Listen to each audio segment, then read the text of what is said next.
গল্পটা শোনার আগে অবশ্যই মুখে টাওয়াল ওড়না বা কিছু একটা দিয়ে মুখটা সাবধানে রাখবেন।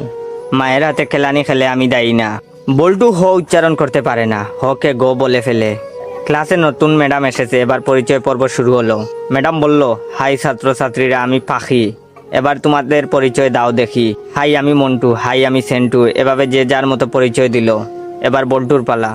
বল্টু বলল, গাই আমি বল্টু। ম্যাডাম বললেন, কি বললে হারামি? বল্টু বলল, গাই বললাম, আপনি আমাকে গাই বলেছেন, আমিও আপনাকে গাই বললাম।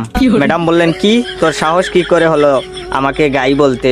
কে তোকে এসব বলতে বলেছে, বল আমাকে।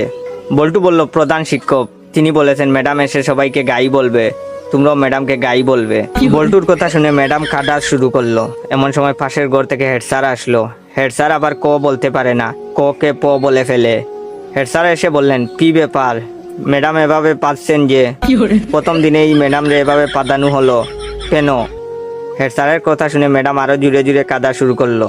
হেড স্যার বললেন, প্লিজ ম্যাডাম, আপনি এত জুড়ে জুড়ে পাদবেন না, আজ আপনার প্রথম দিন, আপনি এত জুড়ে জুড়ে পাদলে মানুষ কি ভাববে? প্লিজ আস্তে আস্তে পাদুন, তাহলে আমরা ছাড়া আপনার পাদার শব্দ অন্যরা শুনতে পাবে না। হেড স্যারের কথা শুনে ম্যাডাম তো কাঁদতে কাঁদতে বেঞ্চের উপর শুয়ে পড়লো। এমন সময় টিওনো হাজির। টিওনো আবার শ বলতে পারে না, শকে ম বলে ফেলে। টিওনো, কি ব্যাপার ম্যাডাম, আপনি এখানে মুতলেন কেন? বেঞ্চের উপর মুতলে কি ভালো লাগবে?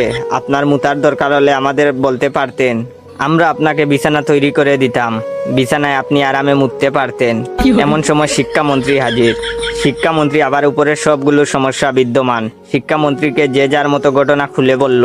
বল্টু বলল, আমি ম্যাডামকে গাই বলেছি। হেড স্যার বললেন, আমি ম্যাডাম রে আসতে পারতে বলেছি। টিওনো বলল, ওদের কথার জন্য ম্যাডাম বেঞ্চের উপরে মুততেছিল, তাই আমি ম্যাডামকে বিছানায় মুততে বলেছি। তখন শিক্ষামন্ত্রী বললেন, ও বুঝেছি, গাইটা পাততে পাততে বেঞ্চের উপরে মুতেছে। এটা শোনার পর ম্যাডাম তো বেহুশ।